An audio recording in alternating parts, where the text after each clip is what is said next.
Science and technology biotechnology directorate থেকে bio village 2.0 একটা অনুষ্ঠান আজকে আরও 3টি ভিলেজের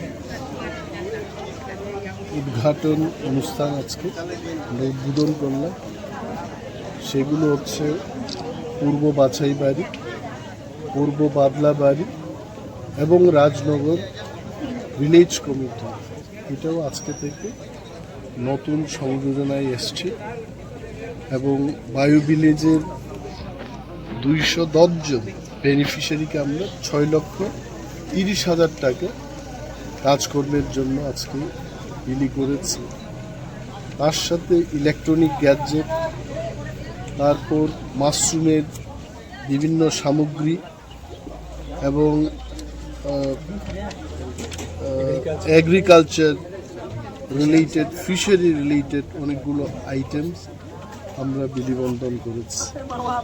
আপনারা দেখতেই পাচ্ছেন যে তুলাশিগড় আরডি ব্লকে বায়োটেকনোলজি কিন্তু একটা সাফল্যের দিকে এগিয়ে চলেছে এবং অনুষ্ঠানে আমাদের মধ্যে আজকে আছেন আমাদের সায়েন্স অ্যান্ড টেকনোলজি ডিপার্টমেন্টের যিনি ডাইরেক্টর মহেন্দ্র সিং এবং বায়োটেকনোলজি ডাইরেক্টরেটের যিনি জয়েন্ট ডাইরেক্টর অঞ্জন সেনগুপ্ত, খোয়াই জেলার অতিরিক্ত যিনি জেলা শাসক শ্রী অবেদানন্দ বৈদ্য সাহেব আছেন এবং এগ্রিকালচার, ট্রেডা,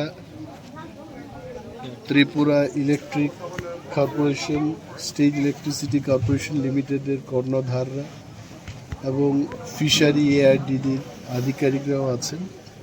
সম্মিলিতভাবে আজকে ট্রেনিং কাম ডিস্ট্রিবিউশন প্রোগ্রামটা দ্বিতীয় দিন চলছে আজকে এবং গতকাল প্রথম দিন শেষ হয়ে গেছে এবং successfully we could do the program. এবং এই প্রোগ্রামের মাধ্যমে সাস্টেনেবল যে বায়োডাইভার্সিটি, ভিলেজগুলো পরিষ্কার পরিচ্ছন্ন রাখা এবং তাদের লাইভলিহুড, নিজের পায়ে দাঁড়ানোর যে প্রক্রিয়াগুলো, এতে অনেক এগিয়ে যায়। ধন্যবাদ।